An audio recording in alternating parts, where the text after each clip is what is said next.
중고등부 예배에 오신 여러분들을 환영합니다. 먼저 사도신경으로 예배하고 기도하고 시작하겠습니다. 전능하사 천지를 만드신 하나님 아버지를 내가 믿사오며 그 외아들 우리 주 예수 그리스도를 믿사오니 이는 성령으로 잉태하사 동정녀와 마리아에게서 나시고 본디오 빌라도에게 고난을 받으사 십자가에 못 박혀 죽으시고 장사한 지 사흘 만에 죽은 자 가운데서 다시 살아나시며 하늘에 오르사 전능하신 하나님 우편에 앉아 계시다가 저리로서 산 자 죽은 자를 심판하러 오시리라. 성령을 믿사오며 거룩한 공의와 성도가 서로 교통하는 것과 죄를 사하시는 것과 몸이 다시 사는 것과 영원히 사는 것을 믿사옵나이다. 아멘.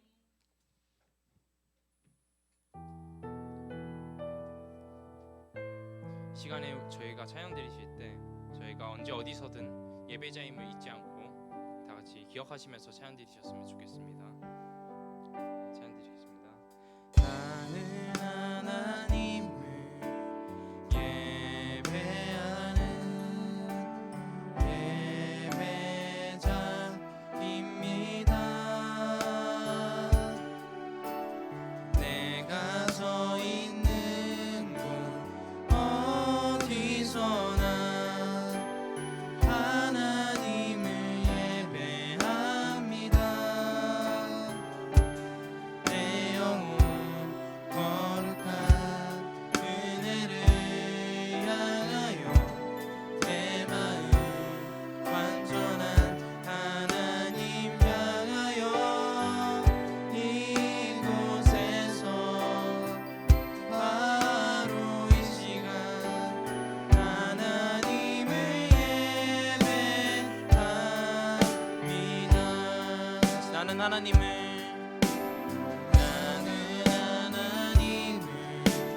예배하는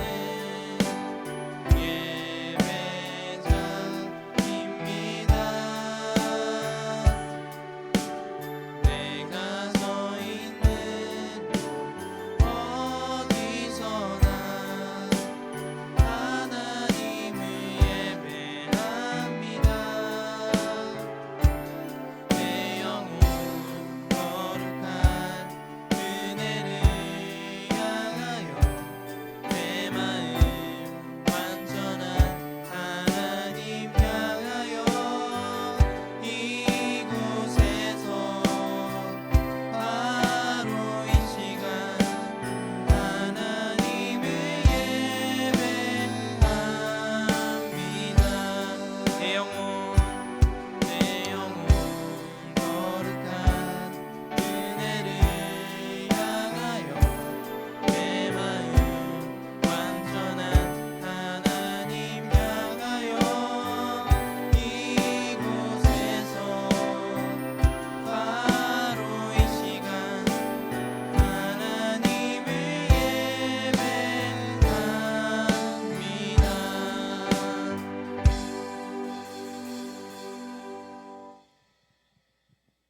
새하늘과 새 땅에 그날 기뻐 노래하리.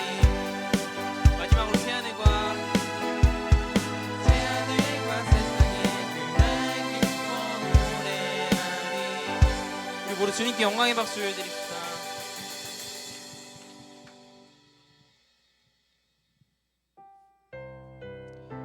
저희가 일상 속에서 하나님보다 우선순위가 되는 것이 많은 것 같습니다. 저희가 주인 삼은 다른 모든 것들을 이렇게 내어드리면서 찬양 드리셨으면 좋겠습니다. 내가 주인 삼은 모든 것 내려놓고 내 주 대신 주 앞에 나가 내가 사랑했던 모든 것 내려놓고 주님만 사랑해. 다시 내가 주인 삼은 모든 것 내려놓고 내 주 대신 주 앞에 나가 내가 사랑했던 모든 것 내려놓고 주님만 사랑해. 주 사랑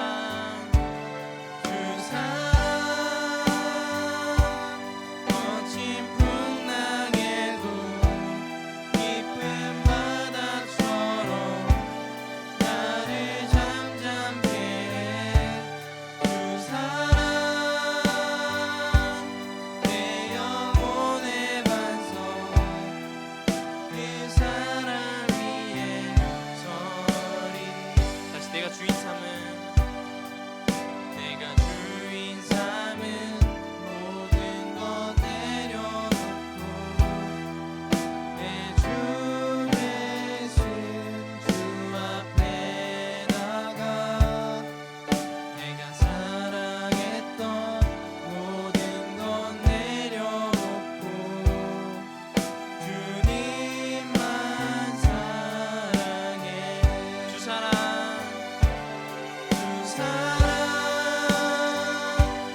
거친 풍랑에도 깊은 바다처럼 나를 잠잠케 해. 주 사랑 내 영혼의 반석 그 사랑 위에 서리. 주 사랑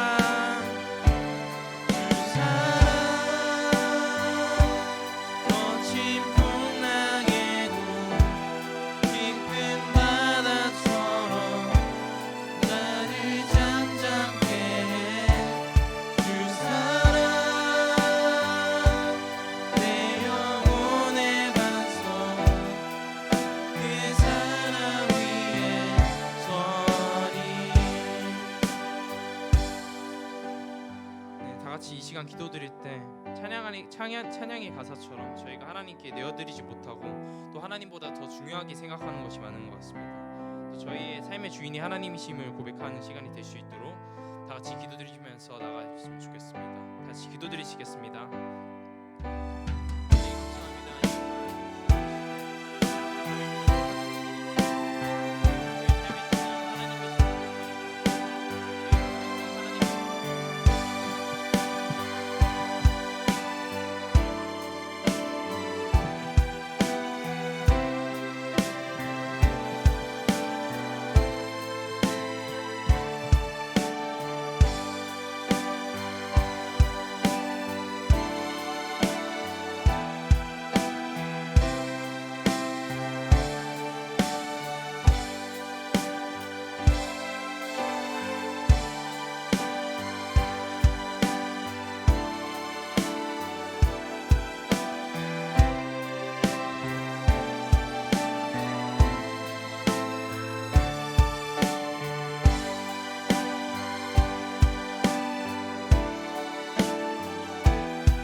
기도드리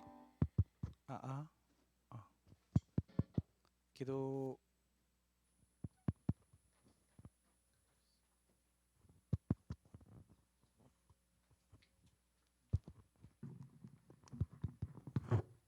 네, 기도 드리시겠습니다. 할렐루야. 하나님 아버지, 주의 은혜를 너무도 감사드립니다. 어느덧 완연한 가을 날씨가 되었습니다. 이전에는 너무 더웠지만 지금은 또 시원한 날씨로 하나님 아버지 계절을 바꿔주시고 그 계절의 변화 가운데 하나님의 살아계심을 또 숨겨주시니 감사합니다. 우리가 또 가을을 보면서 하나님의 살아계심을 느낍니다.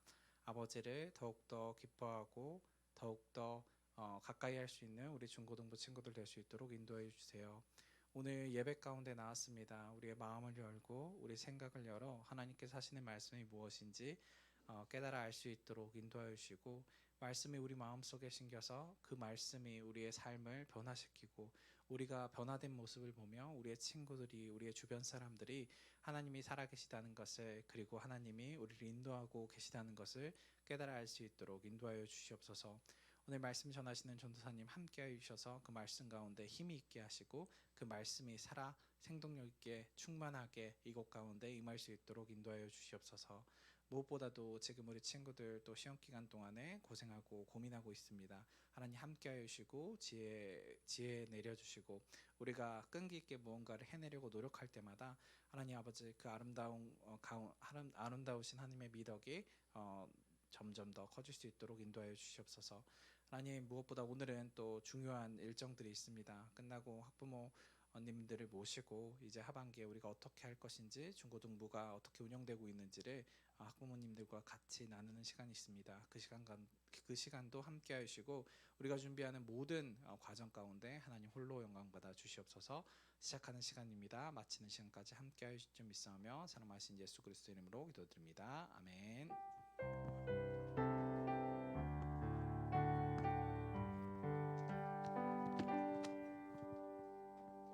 우리 주님께 준비한 예물 드리도록 하겠습니다.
아버지 감사합니다. 주님을 향한 마음을 담아, 주님을 향한 진심을 담아 우리 친구들 주님께 이렇게 예물 드립니다. 아버지 홀로 기뻐 받아 주시옵고 이 예물들 주님이 원하시는 뜻 가운데에서 아름답게 잘 사용될 수 있도록 아버지께서 인도하여 주시고 지켜 주시옵소서. 아버지, 이제 함께 말씀을 듣고 그 들은 말씀들을 또 나누고 마음에 새기고 하는 시간을 가지려고 합니다.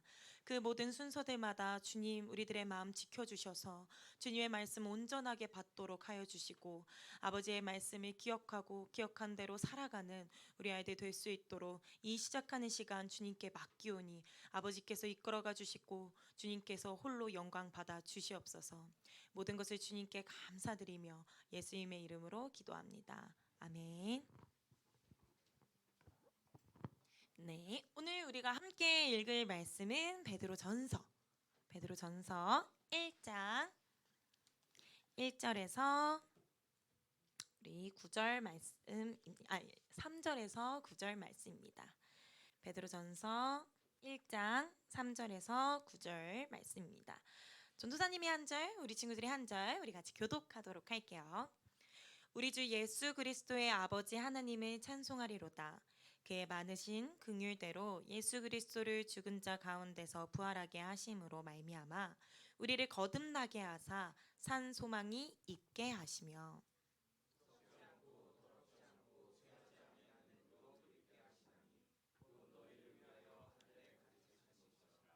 너희는 말세에 나타나기로 예비하신 구원을 얻기 위하여 믿음으로 말미암아 하나님의 능력으로 보호하심을 받았느니라.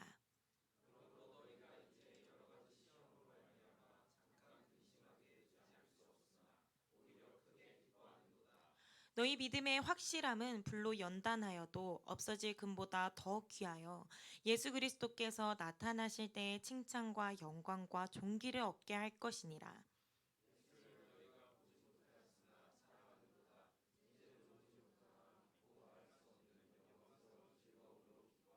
함께 읽을게요. 믿음의 결국 곧 영혼의 구원을 받음이라. 아멘. 한 주 잘 지냈어요? 시험 기간인데 역시 우리 중고등부는 시험 기간과 상관없이 참 잘 나오는 것 같아요. 어때요? 그런가요? 조사님이 어제 축구를 했습니다.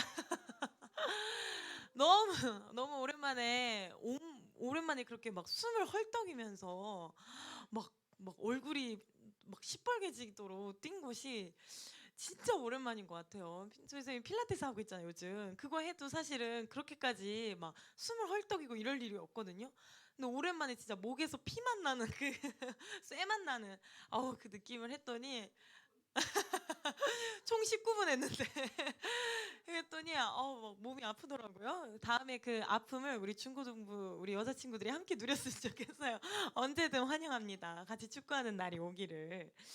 자, 전사님이 책 한 권을 좀 소개하려고 해요. 사실은 이 책의 내용보다 뭐 내용도 마찬가지지만 여기 이 독일의 기자 안톤 숄츠라고 하는 이 책의 저자이자 독일의 기자인 이 사람은 이 한국인들이 가지고 있는 이런 가치관들, 좀 한국인들의 습성 이런 것들을 되게 연구하고 막 알아보고 열심히 해본 결과 어떤 이야기를 하냐면 한국인들은 뭔가 순위라는 것에 집착하는 경향이 있다라는 거예요. 뭔가 순위, 뭐 1등, 뭐 2등, 3등 나누는 것도 굉장히 좋아하고 그 순위에서 굉장히 높은 등수를 받기를 원한다라는 것이에요. 그래서 무엇을 하든지 순위를 매겨서 1등을 가려내려고 한다는 거예요. 그리고는 2등, 3등은 잘 보지도 않는데요. 1등만 최고가 되려 한다라는 거죠. 그러고서는 하는 말이 최선을 다하라고 얘기한대요. 최선을 다해라. 그렇게 최선을 다해서 최고를 향해 가라는 것이 바로 우리 한국인들이 가지고 있는 뭔가 가치관인 것 같고 한국인들이 그렇게 1등이 되고 최고가 되는 것이 바로 행복의 길이라고 생각한다는 거예요. 그래서 가장 좋은 대학, 가장 좋은 집, 땅값이 비싼 동네에 사는 것, 아주 값이 비싼 아파트에서 사는 것 이런 것들로 여러 가지 등수로 순위로 매겨지는 것들에 굉장히 가치를 부여한다라는 거예요. 그러면서 하는 말이 그런데 말이 되지 않지 않냐는 거예요. 1등은 모두가 될 수 없는 것인데 모두 최선을 다해서 최고 1등이 되라는 것이 굉장히 맞지 않는 이야기라는 거예요. 이렇게 맞지 않는 것을 추구하고 이렇게 이루어질 수 없는 것을 굉장한 행복이라고 여기는 것이 바로 한국인들이 가지고 있는 이 이상한 행복에 대한 행복관인 것 같다라는 이야기를 합니다. 그래서 전사님이 이거를 그 다큐멘터리를 통해서 알게 돼서 보게 됐어요. 그래서 이것을 보면서 그래서 우리가 막 헬조선이다. 헬조선 떠나야 된다. 이제 헬조선은 희망이 없다. 이런 이야기들이 나오고 요즘에 M4 세대라고 하죠. 전사님이 학교에서 사회 시간에 배울 때까지만 해도 우리 3포 세대를 넘어 4포 세대로 가고 있습니다라고 배웠던 것 같아요. 근데 이제는 M4 세대라고 합니다. 결혼도 포기, 직장도 포기, 취업도 포기, 뭐 자녀도 포기, 여러 가지 것들을 포기하며 살아갈 수밖에 없는 이러한 시대들이 바로 우리나라 가운데 이루어지고 있고 일어나고 있다라고 보고 있습니다. 어때요? 10대를 보내고 있는 우리 친구들. 헬조선이란 말에 공감이 되나요? 우리 친구들이랑 신방을 했을 때도 마찬가지예요. 사실은 어떻게 보면 결과보다 과정이 훨씬 중요할 수 있지만 우리는 이 결과에 사실 목숨을 매죠. 그래서 내가 너무 열심히 해도 결과적으로 성적이 나오지 않았으면 나 스스로도 그것을 못한 것이라고 생각하고 누군가가 그렇게 결과를 맞이해도 저 사람 공부 안 한 거지 그럼 이렇게 이야기하는 것이 바로 우리들이에요. 우리는 이러한 세상 가운데 살아가고 있어요. 이러한 세상 가운데 희망도 소망도 찾아보기가 너무 어렵습니다. 우리 친구들 뭐 하고 싶어요? 나중에 어떤 삶을 살고 싶어요? 내가 무엇을 하면 행복할 것 같아요? 어떤 소망과 희망과 행복을 꿈꾸면서 나아가고 있나요? 대부분의 친구들이 없을 거예요. 그냥 좋은 성적 받아서 최대한 좋은 대학에 가서 최대한 취업 잘 될 수 있는 좋은 학과에 들어가는 것이 아마 우리 친구들의 생각일 거예요. 전도사님 또한 10대를 그렇게 보냈었어요. 10대를. 그래서 내가 공부하는 이유도 대학에 있었고 내가 공부하는 이유는 그냥 좋은 대학에 들어가고 좋은 과에 가서 잘 살아가야 되는 것이 전도사님한테도 중요한 가치처럼 여겨졌던 것 같아요. 신학을 시작하기 전까지는. 이렇게 소망 없는 삶 속에서 우리가 살아가고 있어요. 그런데 성경에서는 소망에 대한 이야기를 하고 있어요. 우리 베드로전서의 내용을 보면 소망이란 단어가 딱 눈에 띌 거예요. 3절에 보면. 그러면 이 세상이 얘기하고 있는 소망, 희망 이런 부분들과 달리 이 베드로전서 가운데에서 이 성경 속에서 이야기하고 있는 소망은 과연 무엇인지 우리가 어떠한 소망을 가져야 하는지를 이 시간 함께 이 베드로가 쓴 편지를 통해서 좀 보도록 하겠습니다. 베드로전서를 이해하기 위해서는 일단 베드로전서의 배경을 알아야 돼요. 이 편지는 베드로가 쓴 편지예요. 베드로가 소아시아 지역에 흩어져 있는 교회들에게 쓴 편지예요. 근데 그 교회들에게 왜 이 편지를 썼냐면 그 교회들이 지금 너무 어렵고 너무 힘든 시간을 겪어내고 있기 때문이었어요. 베드로전서가 쓰여지고 있었던 그 시기는 네로 황제가 통치하고 있었던 시기예요. 네로 황제가 통치하고 있던 시절에 엄청 유명한 그리스도인 대박해가 일어났던 시기가 있거든요. 이제 막 불이 나요. 근데 그 불이 난 이유를 그리스도인들이 저 불을 냈다 이렇게 해서 그리스도인에게 책임을 전가하며 그리스도인들에 향한 대박해가 일어났던 시기가 있어요. 그 시기가 일어나기 바로 전에 한 3, 4년 전에 쓰여진 것이 이 베드로전서예요. 그러니 이게 스몰 기독교인들에 대한 박해가 이제 스몰 강해져 가고 있는 상황 가운데 있었던 거죠. 그래서 이 사람들이 어떤 일을 겪냐면 일단은 취업이 안 돼요. 내가 기독교다, 내가 예수님을 믿는다라고 하면 아무도 이 사람을 쓰려고 하거나 이 사람을 취업을 시켜주거나 이 사람이 돈을 벌 수 있도록 해주지를 않았어요. 이것은 사람들의 인식 속에서도 그랬고 사회적인 배경으로서도 그랬어요. 왜냐하면 로마가 통치하고 있던 이 시기에는 로마의 황제가 신이었어요.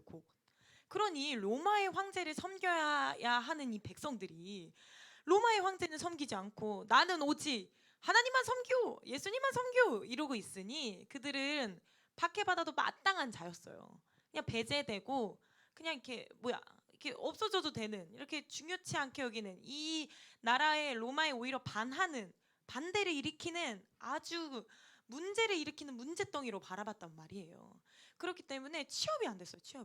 그리고 여전히 공동체 생활이 이루어져 나아가야 했던 그들의 사회 속에서 그들이 섞이지를 못했어요. 그러니까 배제당하고 외면당하고 한마디로 따돌림을 당한 거예요.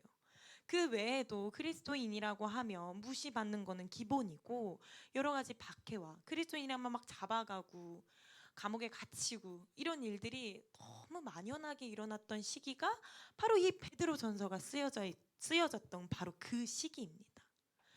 이렇게 어렵고 이렇게 힘들고 이렇게 고난받는 상황 가운데 있었던 거예요. 우리 친구들 지금 교회에 이렇게 오고 여기 와서 예배 드려도 아무도 뭐라 안 하죠. 근데 만약에 우리가 이 베드로전서 시대 때를 살았으면 일단 전사님은 이제 1위 감옥 잡혀가는 순위 1번이에요. 1번 막 전사님 이름 막 붙어 있어. 이 사람 잡아가야 됩니다. 현상수배범이에요. 우리 친구들은 공범이에요. 공범. 같이 박해받고 같이 감옥 가야 되는 신세인 거예요. 이러한 시기 가운데 베드로가 그들을 향해 이야기합니다. 3절의 첫 번째 부분이에요. 3절을 보면 뭐라고 얘기하냐면 찬송하리로다라고 이야기해요. 우리 3절 한번 같이 읽어볼까요? 3절 시작. 우리 주 예수 그리스도의 아버지 하나님을 찬송하리로다. 그의 많으신 긍휼대로 예수 그리스도를 죽은 자 가운데서 부활하게 하심으로 말미암아 우리를 거듭나게 하사 산 소망이 있게 하시며. 아멘. 이렇게 어렵고 막 고난받고 핍박받고 돈도 없어, 심지어는 가난하기까지 해. 먹을 것도 없고 이런 어려움 가운데 있는 그 그리스도인들을 향해, 그 교회들을 향해 베드로가 말합니다. 찬송하리로다라고요. 너희들이 지금 그 어려운 상황 가운데 있는 거 나 알아. 베드로도 역시 그 어려움을 겪고 있는 자였어요. 근데 우리가 그런 상황 가운데 있음에도 불구하고 우리가 해야 할 일은 찬송해야 된다라는 거예요. 찬송하라는 거예요. 하나님을 찬송하라. 그리스도 주 예수 그리스도의 아버지 하나님을 찬송하라고 이야기합니다. 왜요? 왜 찬송을 할 수 있을까요? 그렇게 어려운데도 왜 하나님께 영광을 돌릴 수 있는 걸까요? 그 이유가 바로 이 산소망에 있습니다. 산소망 동그라미 하라 그러면 성경책에 이 동그라미 하기 어렵죠. 저도 목사님이 밑줄 그으세요 이러면 지금 성경책에 밑줄을 잘 안 긋는데 저 전사님 또 따로 이렇게 필기하는 성경책이 따로 있어요. 그래서 필기 안 하는 성경책 따로 있고, 그래서 이렇게 필기하는 성경책 이게 동그라미 치거든요. 그래서 우리 친구도 혹시 동그라미 칠 수 있으면, 산소망 너무너무 중요한 거기 때문에 한번 동그라미 치면 좋을 것 같아요. 이 산소망은 뭐냐면 말 그대로 살아있는 소망이라는 뜻이에요. 살아있는 소망. 살아있는 소망이라는 것은 무엇이냐면 이 소망 자체로 생명력이 있고 자발적인 힘이 존재한다라는 거예요. 그래서 이 소망을 가지게 되면 힘이 나고 살아가게 하고 사라지게 하는 것이라는 거예요. 살아있는 소망인데 사라지게 하는, 살아가게끔 하는 소망이라는 거예요. 굉장한 힘이 있는 소망이라는 거예요. 그런데 이 소망은 어디로부터 온 소망이냐 봤더니 바로 예수 그리스도로부터 온 소망인 것을 볼 수가 있습니다. 우리 예수 그리스도께서 우리를 통해서 우리를 위해 이루신 사역을 좀 다시 한번 생각해 볼까요? 예수님께서 우리를 위해 이 땅에 오셨죠. 그래서 십자가에 달려 돌아가심으로 우리의 모든 죄를 해결하십니다. 그래서 우리는 원래 사망의 권세 가운데에서 죽을 수밖에 없는 영원한 사망, 영원한 죽음에 살아갈 수밖에 없는 우리들을 건져내셔 주셨어요. 예수 그리스도께서 대신 십자가에 달려 죽으시며 우리들이 대신해서 그 죄값을 받으시면서, 그래서 우리는 이제 영원한 죽음이 아닌 영원한 생명을 얻은 자가 됐어요. 그 영원한 생명을 얻었다라는 증거가 바로 예수 그리스도께서 부활하심으로 우리가 그걸 얻었다라는 증거가 됩니다. 예수님께서는 죽으시고 며칠 만에 부활하셨어요? 맞아요. 사흘, 3일 만에 부활을 하십니다. 그래서 죽음을 이기신 예수님으로 다시금 이 땅에 오신 거예요. 죽음을 이기신 예수님으로 다시금 부활을 하신 것입니다. 그 부활하심을 통해서 우리의 구원이 완전하게 이루어지고 우리도 그분을 쫓아 영원한 생명이 나의 안에 나에게 있음이 이루어진 것이에요. 그래서 이 예수 그리스도께서 이 땅에 오시고 이루신 이 십자가 사건과 부활 사건을 통해서 우리는 구원을 받았어요. 구원. 이 구원이 여기서 이야기하고 있는 소망이에요. 소망. 즉 다시 얘기해서 우리는 막 이미 이루어진 거, 아직 이루어지지 않은 막 이런 게 많잖아요. 막 여러 가지 것들. 특히 소율이보다 막 머리가 깨지나요? 구원에 대해서 배우고 막 부활에 대해서 배우고 이러면. 여기서 얘기하고 있는 산소망은 무엇이냐면 우리 그 다음 구절 4절에 나와 있듯이 유업을 받는 것이에요. 유업을 받는 것. 즉 하나님의 나라에 들어가게 되는 그 구원이에요. 부활의 구원. 그 부활의 소망을 이야기하고 있는 것이 바로 이 산소망의 3절에서 얘기하고 있는 산소망이에요. 다시 얘기해서 우리가 예수 그리스도를 통해서 영원한 생명을 받았어요. 그래서 우리는 부활을 하는데 어떤 부활을 하냐면 생명의 부활을 하게 돼요. 영원한 생명의 부활. 그래서 우리가 죽어서 어디 가죠? 하나님의 나라에 가게 되는 것이에요. 그리고 예수 그리스도께서 다시 이 땅에 재림하실 때 우리 어떻게 된다 그랬죠? 우리의 육체가 부활한다 그랬어요.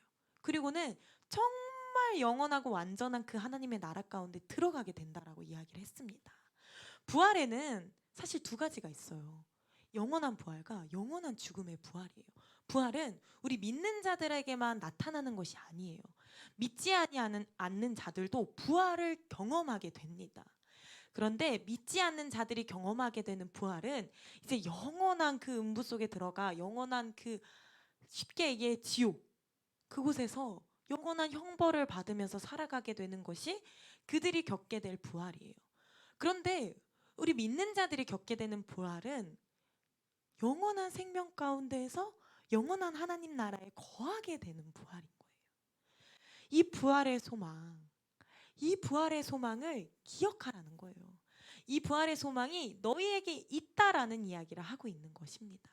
그렇기 때문에 너희들이 그 하나님께서 우리를 통해 이루실 그 영원한 부활, 영원한 하나님의 나라를 생각한다면 너희들이 지금 이 땅 가운데 너무 어렵고 너무 힘들지만 그럼에도 불구하고 하나님을 찬송할 수 있다라는 이야기를 하고 있습니다.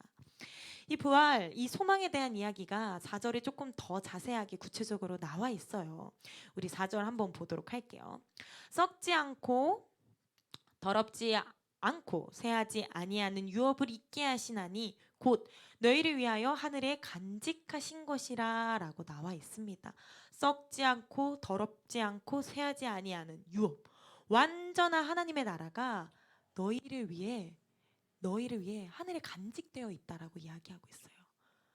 우리를 위한 그 영원한 하나님의 나라, 썩지 않고 쇠하지 않고, 그러니까 어려움도 없고 고난도 없고 힘든 것도 없고 고민도 없고 1등도 할 필요도 없고 관계 어려움도 겪을 필요도 없는 그 영원한 하나님의 나라가 하늘에 간직되어 있대요. 우리들을 위해서. 그것을 바라보는 거, 그 자체가 우리에게 소망이 된다라는 거예요. 진짜 살아있는, 정말 존재하는, 정말 생명력 있는 소망인 거예요. 소망. 우리는 이 소망, 살아있는 이 소망을 통해 우리는 정말 베드로가 이야기한 것처럼 찬송하는 삶을 살게 되는 것이에요. 우리가 지금은 너무 어렵고 너무 힘들고 하는 일들이 우리 안에 있을지어도 우리가 이 소망이 있다면 그리스도인답게 주님의 찬양하는 자답게 살아갈 수 있다라는 이야기를 하고 있는 것입니다. 우리 베드로전서 1장 1절을 좀 보면 나그네라는 표현을 해요. 이 소아시아 지역에 막 흩어져 있는 이 교회들, 그리스도인들을 나그네라는 표현을 하고 있거든요. 나그네라는 표현으로. 왜 이 나그네라는 표현을 할까요? 나그네는 어떠한 사람이에요? 나그네는 한 곳에 머무르는 사람이 아니에요. 잠시 있다가 떠나는 자이지. 베드로는 우리들을 나그네라고 표현하고 있어요. 그리스도인들은 이 땅에 잠시 살다가 가는 나그네래요. 나그네. 그러면 우리는 이 땅에 잠시 살아가지만 우리가 영원히 갈 곳은 어디에 있다고요? 썩지 아니하고 쇠하지 아니하는 그 영원한 하나님의 나라가 바로 우리가 궁극적으로 가게 될 나라, 하나님의 나라, 살게 될 곳이라는 것입니다. 그래서 전도사님이 굉장히 좋아하는 전도사님의 이제 교수님이 쓰신 책에 보면 이런 표현을 하세요. 그 살아있는 소망을 따라 이 땅에 잠시 황홀한 여행자로 사는 것. 이것이 바로 베드로가 이야기하고 있는 신앙, 우리가 배워야 하는 신앙입니다. 라는 이야기를 하고 있습니다. 황홀한 여행자로 사는 것. 얘들아, 소망이 온전하게 있는 자들은 그 소망, 하나님의 나라, 그것을 온전하게 바라보는 자들은 이 땅에서도 그것을 경험하는 자가 되는 것이에요. 왜냐하면 그 소망을 품고 살아요. 품고 살면 어때요?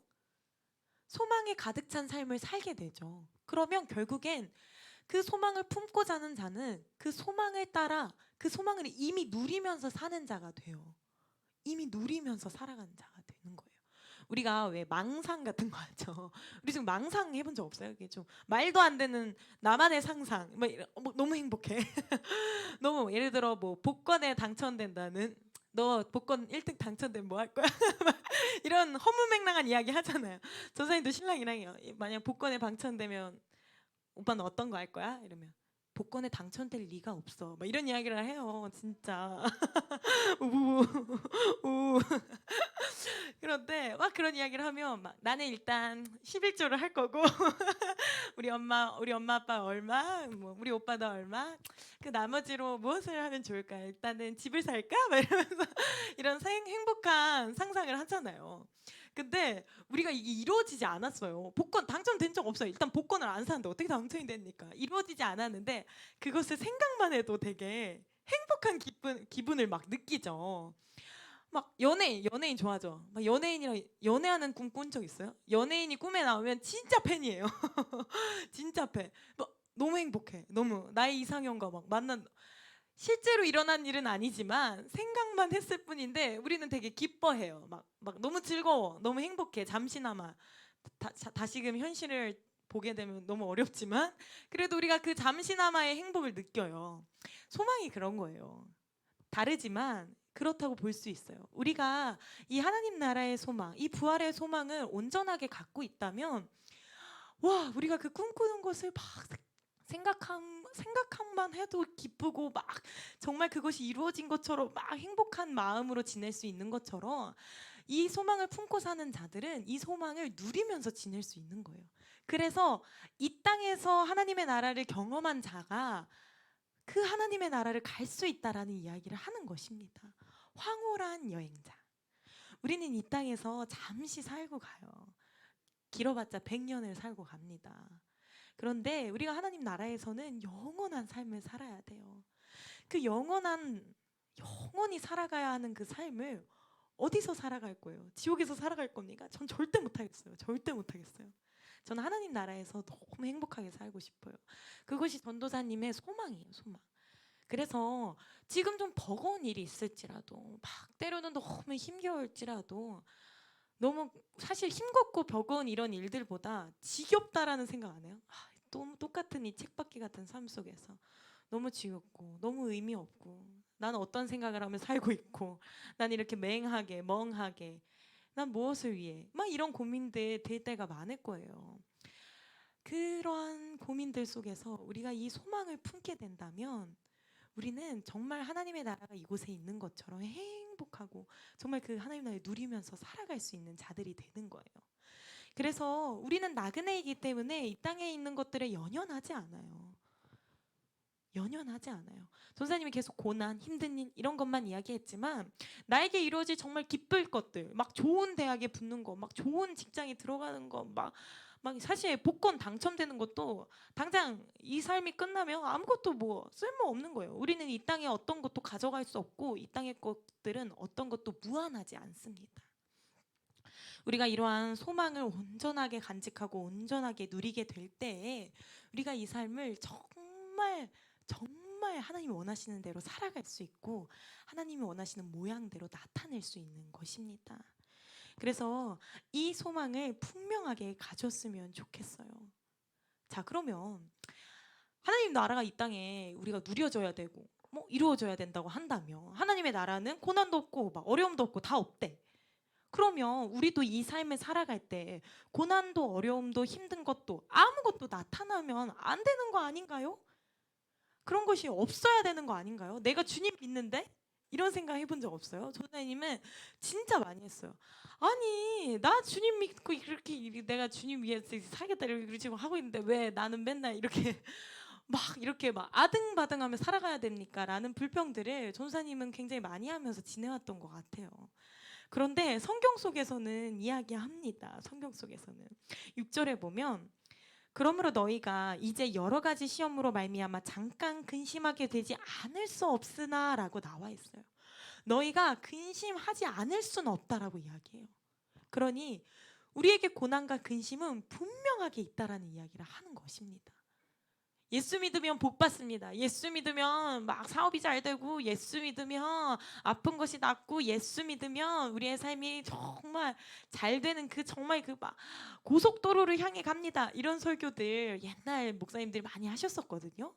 맞아요. 예수를 믿으면 잘 되면 맞아요. 예수님께서 정말 주님의 믿음으로 그런 것들 우리에게 허락해 주실 때도 있어요. 그렇지만 고난이 없는 삶은 없어요. 우리에게 고난은 분명히 있습니다. 전사님도 다른 사람들한테 전도할 때 예수님 믿으면 아무 고난이 없어요라고 얘기하고 싶어요. 우리 친구들한테 얘들아 예수님만 믿기만 하면 아무 일이 없다, 아무런 고난이 없다, 아무런 시험도 없다라고 이야기해주고 싶어요. 그런데 성경에서는 이야기하고 있죠. 그렇지 않다라는 것을. 그렇지만 그 고난은 단순히 우리를 힘들게 하고 우리를 어렵게 하는 데서 끝나지 않는다라고 이야기하고 있습니다. 이 고난은 오히려 6절 보면 오히려 크게 기뻐하는도다라고 얘기해요. 이 고난의 끝에 이 고난을 통해 우리는 오히려 크게 기뻐한다라고 얘기하고 있습니다. 왜냐하면 7절에 그 이유가 나와 있거든요. 우리 7절 함께 읽도록 하겠습니다. 시작. 너희 믿음의 확신함은 불로 연단하여도 없어질 금보다 더 귀하여 예수 그리스도께서 나타나실 때의 칭찬과 영광과 존귀를 얻게 할 것이니라. 아멘. 우리에게 있는 이 고난들은 우리를 연단시켜서 우리의 삶 속에 여러 가지 죄들, 불순물들, 악들, 내가 주님께 향하러 나아가지 못하게 하는 여러 가지 부정적인 것들을 없어지고 희미하게 만드는 불과 같은 것이라고 이야기합니다. 우리는 이 연단을 통해 이 시험의 시간들을 통해 결국에는 그 예수 그리스도께서 나타나실 예수님께서 재림하실 그때에 오히려 우리가 칭찬받게 되고 영광받게 하기 위해서 우리에게 이 고난과 시험이 있는 것이래요. 그러니 우리는 이 고난과 시험들을 주님이 나를 연단하시고자 주신 일이라는 것을 꼭 기억해야 돼요. 근데 그렇게 기억되기 위해서는 소망을 가진 자들이 그렇게 그 고난들을 받아들일 수 있는 거예요. 그리고 이러한 연단들과 고난들을 통해서 결국엔 우리를 더 기쁘시게 더 영광과 찬송 가운데 머물게 하여 주시는 것입니다. 근데 5절에 보면 이렇게 우리가 고난받고 어려움 받고 있을 때 우리를 결코 버려두시거나 내버려 두시거나 그 어려운 가운데 너 혼자 땅 두고 자 어떻게 하나 보자 이렇게 두고 계시지 않아요. 5절 내용을 보면 너희는 말세에 나타나기로 예비하신 구원을 얻기 위하여 믿음으로 말미암아 하나님의 능력으로 보호하심을 받았느니라 라고 이야기하고 있습니다. 보호하심을 받았느니라. 하나님께서는 우리가 고난받고 시험받는 그 과정 가운데서도 우리를 결코 버려두지 않으세요. 결코 우리가 혼자 시험에 막 어렵게 두지 않으십니다. 우리를 보호하여 주시고 우리와 함께하여 주세요. 이 하나님의 보호하심, 이 하나님이 우리와 함께하심을 분명하게 느끼고 경험할 수 있는 자들은 그 마음에 소망을 가진 자들이에요. 살아있는 소망을 가진 자들. 살아있는 소망을 가진 자들이 결국엔 이러한 삶을 살게 되는 것입니다. 말씀을 좀 정리하도록 할게요. 베드로전서는 굉장히 유명한 위로의 편지예요. 위로의 편지.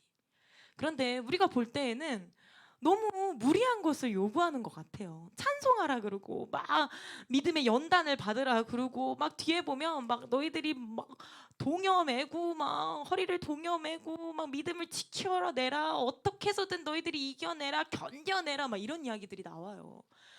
우리가 너무 힘들고 너무 어려운데 그런 이야기를 만약 한다고 해봐요. 시험기간 얼마 안 남았는데 부모님이 와서 이겨내라 이겨내 할 수 있다 할 수 있다 너희들 지금 시험기간이 어렵지 괜찮아 다 할 수 있어 기쁨으로 공부해 감사함으로 공부해 막 이렇게 이야기한다고 해봐요. 너무 화가 나지 않을까요? 내 마음 공감도 안 해줘 너무 화가 날 것 같아요. 근데 베드로는 그렇게 이야기를 하고 있는데 이게 위로의 편지래요. 이게 위로의 편지가 되는 이러한 요구들을 함에도 이게 위로의 편지가 되는 이유는 바로 우리에게 산소망이 있기 때문이에요. 산소망이 있기 때문에 이 산소망 하나로 이 편지는 위로의 편지가 되고 이 산소망 하나로 우리에게 요구되는 것은 무리한 요구가 아니라 우리가 기쁨으로 당연히 할 수 있는 일이 되는 것입니다.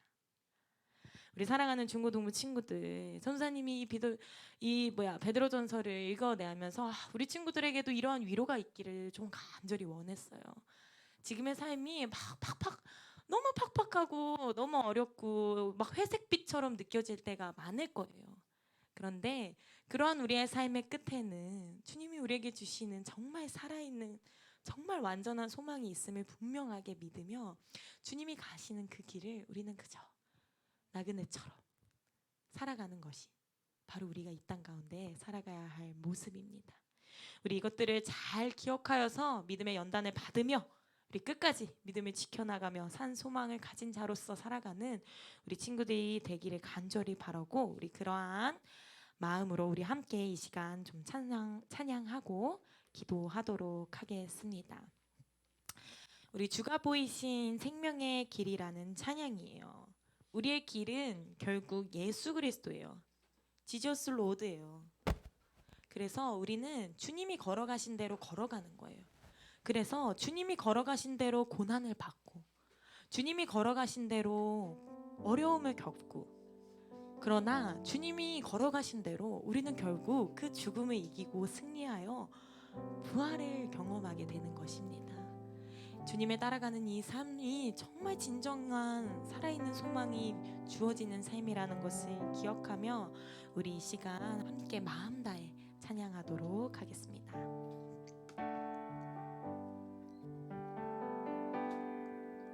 주가 보이신 생명의 길, 나 주님과 함께 상한 마음을 들이며 주님 앞에 나가리. 나의 의로움이 되신 주, 그 이름 예수. 나의 길이 되신 이름 예수. 우리 처음부터 찬양할게요. 주가 보이신 생명의 길, 나 주님과 함께 상한 마음을 들이며 주님 앞에 나가리. 나의 의로움이 되신 주, 그 이름 예수. 나의 길이 되신 이름 예수.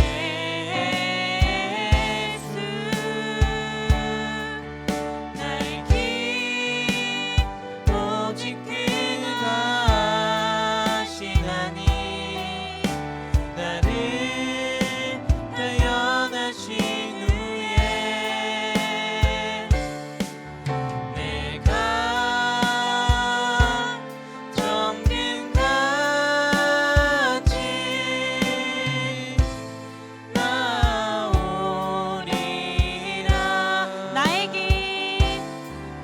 나의 길 오직 그가 하시나니, 나를 태어나신 후에 내가 정금같이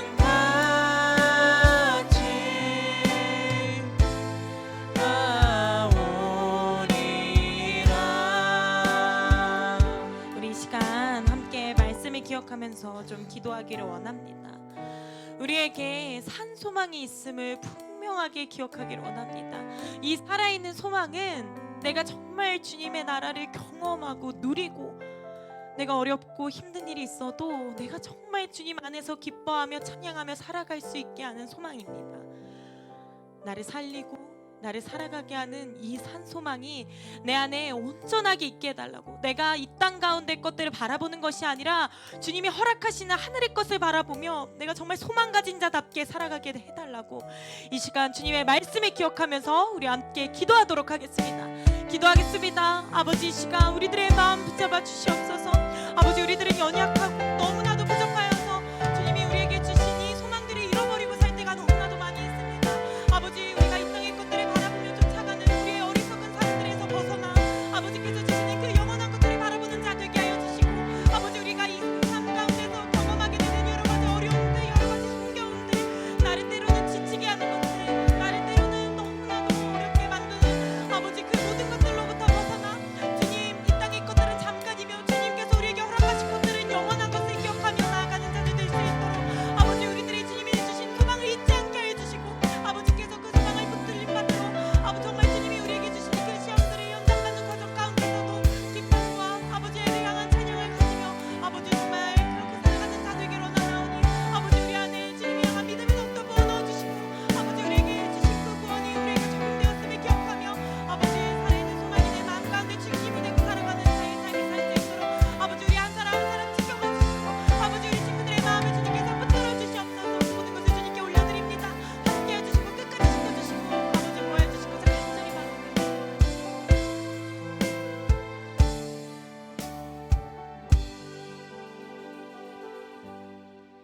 아버지 감사합니다.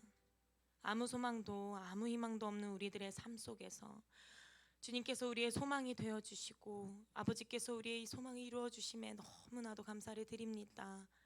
아버지, 어리석은 우리들의 마음은 주님의 소망을 잊어버리고 이 땅 가운데 마음을 뺏겨 이리로 저리로 정말 흔들리는 갈대와 같이 살아가고 있는 것이 우리의 삶의 모습입니다. 아버지, 우리가 이 시간 주님의 말씀을 들었사오니 더 이상 갈대와 같은 삶이 아니라 이 땅 가운데 정말 나그네와 같은 삶, 황홀한 여행자와 같은 삶을 살게 하여 주셔서 주님의 소망을 온전하게 품은 자의 모습대로 살아가고 그 모든 것들 이겨내고 견뎌내는 자들 될 수 있도록 하나님께서 이끌어가 주시고 함께하여 주시옵소서. 영원한 것을 바라보는 자 되게 하여 주셔서 아버지, 우리에게 있는 모든 상황들 가운데서도 주님의 뜻 구하게 하여 주시고 주님이 원하시는 방향대로 아버지 끝까지 나아가 우리에게 주실 그 썩지 아니하고 새하지 아니한 영원한 유업이 정말 우리 가운데 있음을 기억하며 그것을 누리는 자 될 수 있도록 끝까지 보호하여 주시고 함께하여 주시옵소서. 함께하시고 붙들어 주시고 우리 가운데 그 믿음을 주님 이끌어가 주시고 연단해 주실 것을 간절히 바라오며 예수님의 이름으로 기도합니다. 아멘. 하늘에 계신 우리 아버지여, 이름이 거룩히 여김을 받으시오며 나라의 임하옵시며 뜻이 하늘에서 이룬 것 같이 땅에서도 이루어지이다. 오늘날 우리에게 일용할 양식을 주옵시고 우리가 우리에게 죄 지은 자를 사하여 준 것 같이 우리의 죄를 사하여 주옵시고 우리를 시험에 들게 하지 마옵시고 다만 악에서 구하옵소서. 대개 나라와 권세와 영광이 아버지께 영원히 있사옵나이다. 아멘. 우리 하나님께 영광의 박수로 우리 마무리하도록 하겠습니다. 구호 외칠까요? 행하시는 주님. 네, 몇 가지 좀 안내해 드리도록 할게요. 우리 겨울 2024년 겨울 비전 트립 날짜가 잡혔습니다. 1월 28일부터 2월 5일 사이로 잡힐 것 같고요. 우리의 예상 날짜는 2월 1일부터 2월 5일, 그러니까 목금토일 월이 될 거예요. 일정이 어떻게 되냐면 목요일 저녁에 출발을 합니다. 그러면 금요일 새벽에 도착을 하겠죠. 그래서 잠깐 쪽잠을 자고 금토일 사역을 진행한 다음에 월요일 새벽 완전 막 1시 뭐 이런 이쯤에 이제 출발을 해요. 한국으로 돌아옵니다. 그래서 완전 아침 일찍 한국에 떨어지게 될 거예요. 그래서 거의 6시, 7시 우리도 그때쯤 도착했던 것 같아요. 그렇게 돼서 실제적으로 사역을 하는 기간은 금토일이 되고 이제 목요일과 월요일은 이동 시간이라고 생각을 하시면 됩니다. 그래서 이 비전 트립을 오늘을 시작으로 11월까지 받을 거예요. 11월에는 이제 비행기표를 예매해야 된다고 해서 11월 마지막 주 주일까지 정확하게 받고 더 이상 안 받을 겁니다. 그러니까 우리 친구들 잘 고민해 보시고 전사님이 이제 신청서를 제작해가지고 우리 친구들한테 나눠주고 비치하고 할 테니까 신청을 원하시는 친구들은 신청하여 주시면 됩니다. 참고로 중고등부와 청년부가 같이 가는 것이에요. 겨울 MT는 따로 있어요. 겨울 수련회는 따로 존재하고 이걸 이렇게 오케이. 자, 그리고 찬양 아카데미 3기를 지금 뽑고 있다고 합니다. 그래서 찬양 아카데미 3기 신청하고 싶은 친구들은 저 뒤에 신청서를 전도사님이 갖다 놨으니까 신청하여 주시면 될 것 같습니다. 우리 나머지 광고 부장님을 통해서 듣도록 하겠습니다. 네. 오늘 왔는데 광희 쌤이 저한테 행하시는 주님 티를 입으셨네요라고 하더라고요. 그래서 제가 못 알아들었어요. 행하시는 주님 티가 뭐야? 네, 그라데이션이 똑같죠. 약간 뒤에 있는 거랑 옷이 제가 별로 없어요. 옷에 관심이 없거든요. 그래서 옷이 별로 없는데 아마 자주 보게 될 겁니다. 네, 중고등부 후원하는 필리핀 아동을 위해서 꾸준히 기도해 주시고 헌금해 주시면 감사하겠습니다. 그리고 FT 하고 계시나요? 다들 FT 했다 손? 네, 많이 하고 있습니다. 좋습니다. 네, 사진 보내주시면 될 것 같고요. 저는 어제 이제 해야 되는데 하윤이가 이제 FT 해야 되는데 잠깐만 누워 있을게 자더라고요. 그래서 어거지로 깨워가지고 막 했습니다. 네, 하시면 일어나 말씀 안 되면 안 들래. 얼마나 대단합니까 이 신앙. 사실 자기 전에 했어야 되는데 그렇죠? 네.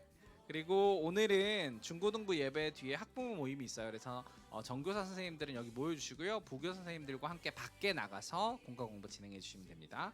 그리고 10월 15일에 블레싱 데이가 있어요. 그리고 우리가 준비를 많이 하고 있거든요. 릴레이 기도도 해야 되고 친구 초대도 해야 되고 다양한 미션들이 있는데 이 미션들을 수행하기 위해서 안내가 계속 나갈 거예요. 그 안내대로 잘 따라와 주시고 기도해 주시고 후원해 주시면 될 것 같습니다. 그리고 10월 8일 날 10월 8일 금방이에요. 이제 10월 8일 날은 성찬식이 있습니다. 그래서 중고등부 예배가 아니라 이날은 영광의 예배 모두 참여할 예정이에요. 그래서 은혜월 지하 1층에 있는 은혜월로 모두 참여해 주시면 될 것 같습니다. 그리고 고1에서 3학년 친구들 중에 세례 받지 않은 친구들 세례 받는 부분, 교육받는 부분 신청받고 있으니까 활발하게 전도사님께 신청해 주시면 될 것 같고요. 나머지는 기본적으로 선생님들 챙겨주시면 될 것 같습니다. 자, 공과 공부 밖에서 시작하도록 하겠습니다. 네.